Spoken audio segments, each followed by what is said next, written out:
ابھی اگر مولانا فضل الرحمان کا دھرنا ہوتا ہے تو اس دھرنے کو آپ کیا سمجھیں گے؟ وہ خلاف آئین خلاف قانون ہوگا؟ دیکھیے ندیم صاحب، میں اس چیز کو دہرا ہی نہیں سکتا کہ جس کا وجود ہی نہیں ہے۔ میں ایک اس بات کو دہرا سکتا ہوں جو خود جے یو آئی ایف کی قیادت کہہ رہی ہے۔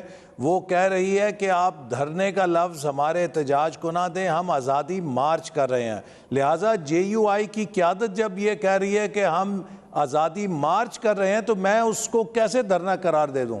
سر، یہ دو چیزوں سے سٹارٹ ہوا تھا، اور آزادی مارچ انہوں نے اس کا نام دیا ہوا ہے اسلام آباد تک کے مارچ کے لیے، اور اسلام آباد تک مارچ کرنے کے بعد ان کا ابتدائی ارادہ یہی تھا کہ ہم یہاں بیٹھیں گے، not for 126 days but maybe for 6-7 days، اور ان کا خیال تھا کہ یہی کافی ہوگا جس سے سارا کچھ کمزور ہو جائے گا اور ان کی باتیں سنی جانے لگیں گی۔ شہباز شریف صاحب اس چیز کو اپوز کر رہے ہیں، دھرنا سٹ ان، اس کی وہ مخالفت کرتے ہیں۔ تو آج پارٹی کے اندر کوئی کھل کے بات ہوئی ہوگی تو کیا رائے آپ کی طرف سے، کیا رائے ہے؟ دیکھیے، آج پارٹی کے اندر جو نواز شریف صاحب کا خط ہے اس کے اوپر مکمل اعتماد کا اظہار کیا گیا ہے۔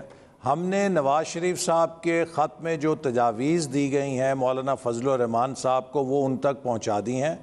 کل مولانا فضل الرحمان صاحب کی پارٹی کی پالیسی کمیٹی کا اجلاس ہو رہا ہے، جس میں نواز شریف صاحب کی تجاویز اور دیگر جماعتوں سے جو انہیں تجاویز آئی ہیں ان کو وہ ریکنسائل کرنے کی کوشش کریں گے، اور غالباً امید ہے کہ پرسوں مولانا صاحب لاہور شہباز شریف صاحب سے ملاقات کے لیے تشریف لائیں گے، اور اس موقع پر پھر دونوں رہنما مسلم لیگ نون کی آزادی مارچ میں شرکت کے پروگرام کا اعلان کریں گے۔ تو لہٰذا میں اس باقاعدہ اعلان سے پہلے کوئی چیز اسپیکولیٹ نہیں کرنا چاہتا یا اس کو انڈرمائن نہیں کرنا چاہتا۔